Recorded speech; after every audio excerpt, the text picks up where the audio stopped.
ကျွန်တော် knowledge training ကနေပြန်လဲကြိုဆိုလိုက်ပါတယ်ဒီနေ့ကျွန်တော်ပြောမယ့်အကြောင်းလေးကိုတော့နော် knowledge sharing ခုအနေနဲ့ VirtualBox ပေါ့နော် Oracle VM ကနေထုတ်တဲ့ VirtualBox ကို installation လုပ်ပြမှာဖြစ်ပါတယ် VirtualBox ဆိုတာဘာလဲပေါ့နော်ကျွန်တော်တို့ဒီ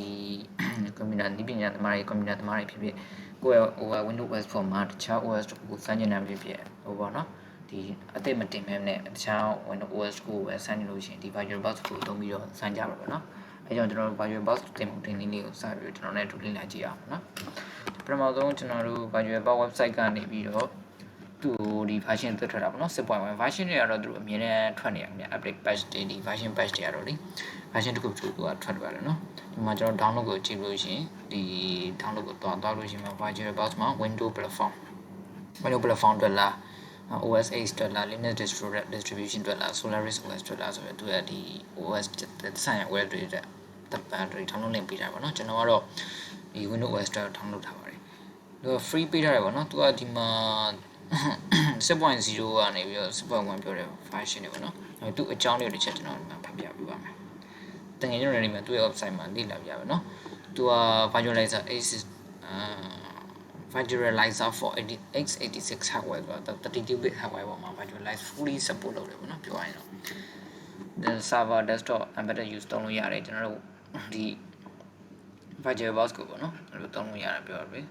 ဒီမှာသူ့ရဲ့ link မှာသူ screenshot တွေမှာသူ version screenshot ပုံလေး 5.0 to max တို့5.0 to VirtualBox mid အဲ့လေးတွေဒီမှာ screenshot လေးသူတင်ထားပြီးတော့နော်ကျွန်တော်တို့ download မှာငယ်မိတ်ဆွေများလိုချင်တဲ့ VirtualBox တခု Windows download လိုက်ပါနော်ဟိုကျွန်တော်တော့လုပ်ပြီးသားဆိုတော့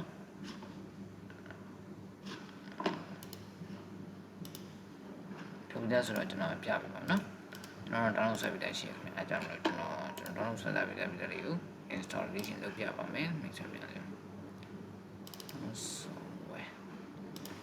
VirtualBox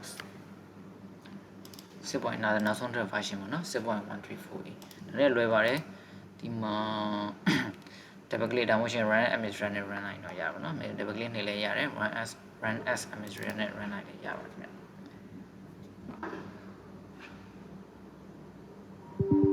ဒါဆိုရင် do you allow this app ပေါ့နော် yes ပေးလိုက်မယ်ကျွန်တော်တို့ပြီး next ပေါ့နော်ဒီမှာ virtual sport ရှိမယ် networking ပါမယ်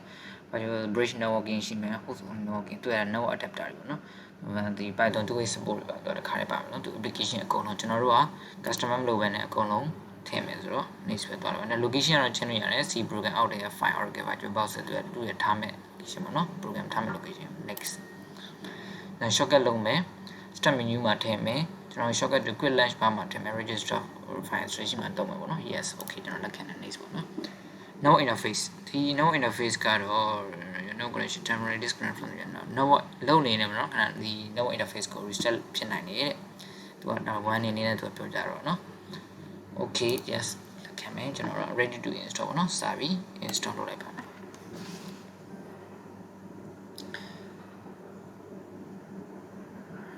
ဒီမှာ start Oracle VM VirtualBox after installation ပေါ့နော်အဲ့ဒါကိုကျွန်တော်မလုပ်သေးခဲ့ဘူးကျွန်တော်နောက်မှပြမယ်ပေါ့နော် okay finish ဒါဆိုကျွန်တော် VM installation ပြပါဒါပေမဲ့သူကတခုရှိအောင်เนาะကျွန်တော်တို့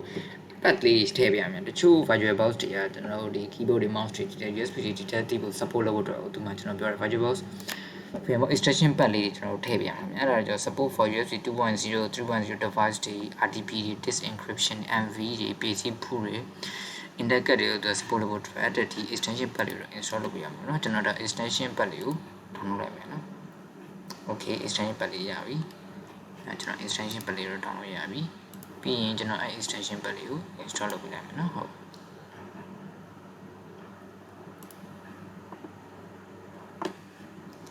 သူကတခါ open ဝင်နဲ့ဒီမှာ install တခါတက်လာမယ်နော် VirtualBox မှာ